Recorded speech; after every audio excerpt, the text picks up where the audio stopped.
Baik, selamat pagi anak Tamis kelas 5B. Hari ini kita akan belajar dari buku LKS tema 2. Tapi sebelum belajar, kalian berdoa terlebih dahulu.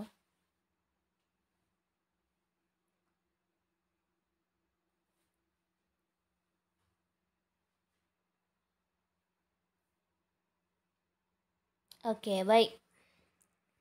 Terima kasih yang sudah berdoa. Hari ini kita belajar bahasa Indonesia ya nak ya. Kita sekarang sudah di subtema 2. Nah, pembahasan kita di subtema 2 ini masih sama dengan pembahasan di subtema 1 ya.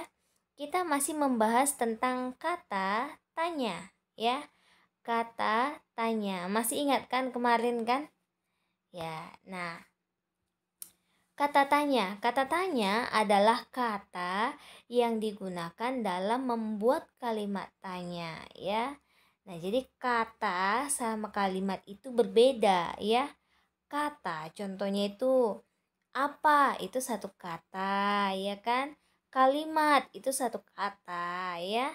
Nah, kalau kalimat ini terdiri dari beberapa kata ya. Nah, kalimat tanya adalah kalimat yang berisi pertanyaan dan tujuannya untuk mendapatkan jawaban ya. Nah, jadi pada kalimat tanya pasti berisi yang namanya pertanyaan. Melalui pertanyaan tersebut kita Kita pasti menginginkan jawaban ya. Nah, atau ingin mendapatkan jawaban ya. Nah, ciri-ciri kalimat tanya adalah sebagai berikut. Yang pertama, kalimat tanya diawali dengan huruf kapital ya atau huruf besar dan diakhiri dengan tanda tanya ya. Nah, kemudian kalimat tanya yang hanya berupa tanggapan konfirmasi, intonasi pada akhir kalimat meningkat ya. Nah, jadi tanggapan konfirmasi itu intonasinya pada akhir kalimat itu meningkat ya. Nah, kemudian kalimat tanya biasanya selalu diawali dengan kata tanya yaitu adik Simba. Jadi adik Simba ini singkatan ya.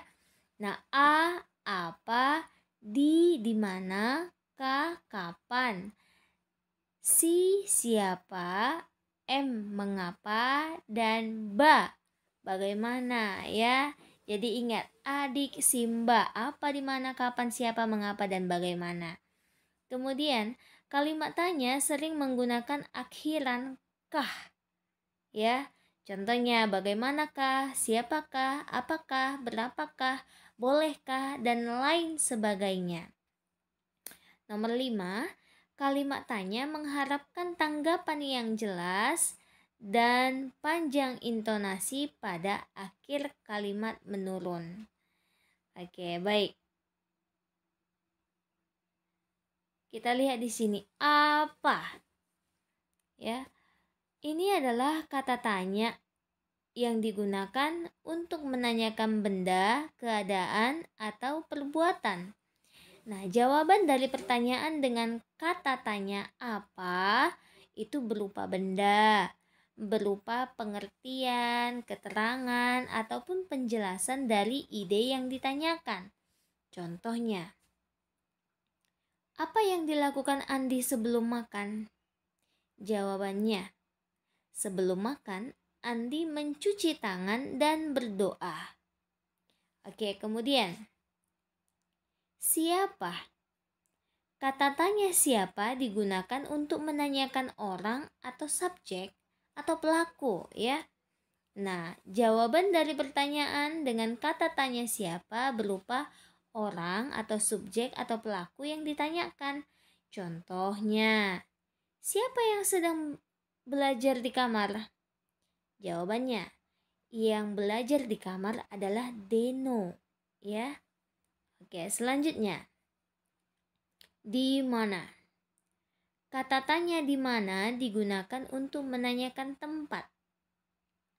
Nah, Jawaban dari pertanyaan kata tanya di mana berupa nama tempat kejadian yang ditanyakan. Contohnya, di mana Alvin membaca buku? Yang ditanya tempatnya kan? Iya,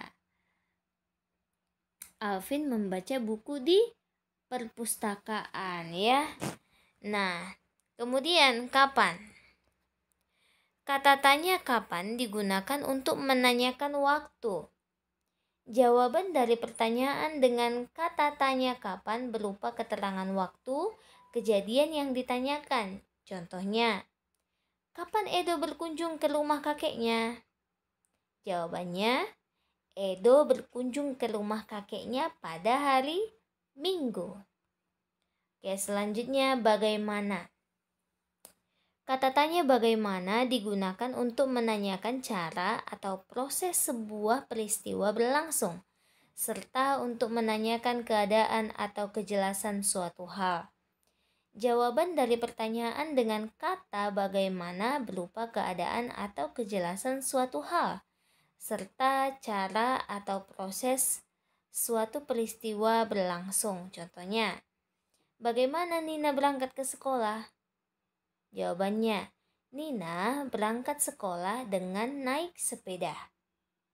Oke, selanjutnya, mengapa?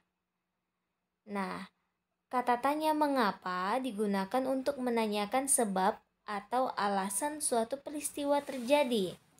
Jawaban dari pertanyaan dengan kata tanya mengapa ditandai dengan adanya kata karena atau sebab. Ya, ingat, ditandai dengan adanya kata karena atau sebab. Nah, contohnya, mengapa Adi rajin belajar? Jawabannya, Adi belajar karena ingin menjadi siswa yang pandai ya.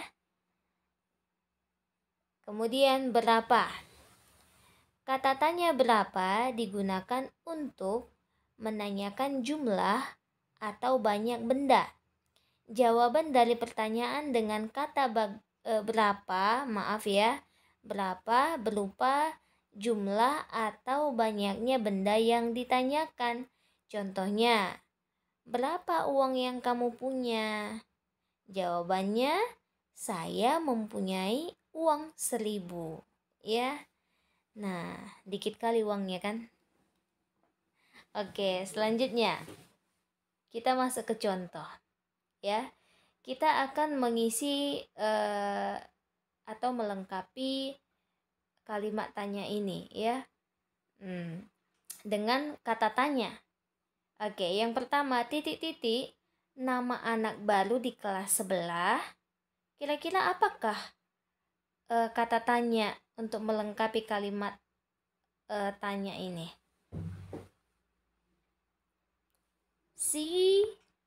Siapa ya? Nah, kedua, titik-titik cara membuat kolase. Kapan? Atau di mana? Jawabannya apa? Jawabannya adalah bagaimana. Bagaimana cara membuat kolase. Kemudian, nomor 3. Titik-titik kita bisa kembali untuk masuk sekolah. Kata tanya apakah yang cocok untuk melengkapi kalimat tanya ini? Kapan? Ya, kapan kita bisa kembali untuk masuk sekolah? Miss pun nggak tahu kapan. Oke, nomor 4. Titik-titik yang dilakukan anak itu di dapur. Kata tanya apakah? Apa? Ya. Nah, kemudian titik-titik rumah Doni menanyakan rumah. Menanyakan tempat tadi apa? Di mana? Di mana rumah Doni? Ya. Nah, jadi kalian harus tahu ya, Nak ya, untuk melengkapi kata tanya pada kalimat tanya, kemudian kata tanya itu digunakan untuk menanyakan apa ya. Oke, selanjutnya. Menuliskan daftar pertanyaan berdasarkan informasi teks. Untuk menuliskan informasi suatu teks, kamu dapat mengajukan beberapa pertanyaan yang jawabannya ada pada teks. Kita perhatikan paragraf berikut dan kita baca sama-sama. Bronkitis adalah penyakit peradangan pada bronkus atau saluran yang mengalirkan udara ke paru-paru.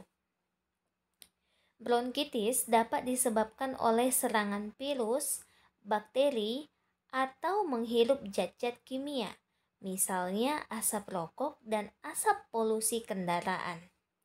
Bronkitis juga dapat terjadi karena komplikasi penyakit lain seperti influenza, dan campak. Gejala-gejala penyakit tersebut yaitu batuk berdahak, demam ringan, dan cepat lelah, ya. Oke, sekarang kita mau buat dulu pertanyaan dan jawaban dari teks berikut ini, ya. Oke, kita lihat pertanyaannya. Yang pertama, apakah yang dimaksud dengan penyakit bronkitis? Nah, di teks ini ada kan tadi dibilang, nah apa itu penyakit bronkitis kan? Bronkitis adalah, ya, jadi di sini udah ada jawabannya juga Miss bikin. Bronkitis adalah penyakit peradangan pada bronkus atau saluran yang mengalirkan udara ke paru-paru. Kemudian pertanyaan nomor 2. Apakah penyebab penyakit bronkitis? Nah, di teks itu juga tadi udah ada, ya.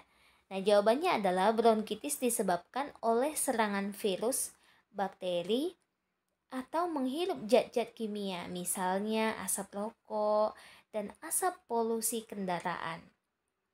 Oke, nomor 3. Apa saja gejala-gejala penyakit bronkitis? Gejala-gejala penyakit bronkitis yaitu batuk berdahak, demam tinggi, dan cepat lelah, ya. Nah, menyajikan informasi teks yang ditemukan dalam peta pikiran. Kamu dapat berlatih menemukan sebuah informasi dengan banyak membaca. Membaca dengan seksama akan semakin melatih keterampilanmu dalam membaca dan menentukan informasi secara cepat. Informasi yang telah kamu temukan dapat kamu sajikan dalam bentuk peta pikiran, ya. Oke, ini adalah tugas kalian pada hari ini. Kalian mengerjakan evaluasi subtema 2 mata pelajaran bahasa Indonesia. Oke, sampai di sini pembelajaran kita hari ini. Terima kasih, Tuhan memberkati.